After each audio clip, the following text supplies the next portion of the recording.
Welcome friend. তো আপনি ইউটিউবের ব্যাকগ্রাউন্ডে যে কালারটা, সেই কালারটা কী করে চেঞ্জ করবেন তো সেটা আজকে দেখে নেব। তো নর্মালি আমরা যখন ইউটিউব অন করি তো ইউটিউবে দেখুন ব্যাকগ্রাউন্ডের বা ইউটিউবের যে কালারটা সেটা নর্মালি সাদা থাকে। দেখুন এইসব জায়গাগুলো সব সাদা থাকে। এবার আপনি এই সাদা কালারটা কি করে চেঞ্জ করবেন, অন্য কালারে আমার ডার্ক মোড অন করবেন কি করে বা কালো করবেন কি করে সেটা আজকে দেখে নেব। তো নর্মালি ডার্ক মোড অন করলে ব্যাটারিটাও একটু কম খায়। তো চলুন দেখে নিই এই ডার্ক মোডটা কী করে অন করব, মানে ব্যাকগ্রাউন্ডটা পুরো কালো হবে।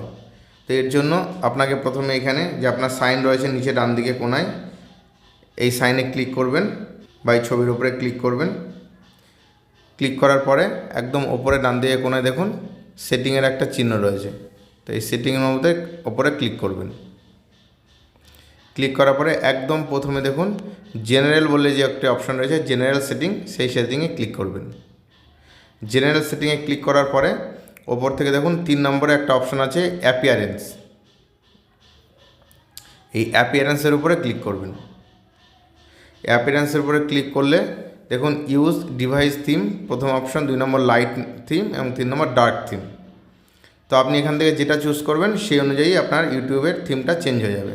তো আপনি যদি ডার্ক মোড করতে চান বা কালো করতে চান তো সেক্ষেত্রে নিচে যে ডার্ক থিম বলে অপশান আছে সেটাতে ক্লিক করবেন। সেটাতে ক্লিক করে দেখুন আপনার ব্যাকগ্রাউন্ডটা পুরো কালো হয়ে গেছে। এবার বেরিয়ে আসলে এখান থেকে দেখুন এই যে ইউটিউবটা যে অন হয়ে গেছে, অন হলে কিন্তু পেছনটা পুরো কালো, ব্যাকগ্রাউন্ডটা কালো দেখাচ্ছে। তো এইভাবে কিন্তু আপনারা যদি ব্যাকগ্রাউন্ড হোয়াইট থাকে তাহলে সেটিংয়ে গিয়ে, মানে ইউটিউবের সেটিংয়ে গিয়ে অ্যাপিয়ারেন্সে ক্লিক করলে আপনি ইচ্ছামতো সাদা বা কালো যে রঙটা হোক বা যে মুডটাই হোক আপনি অন করে নিতে পারবেন। ধন্যবাদ।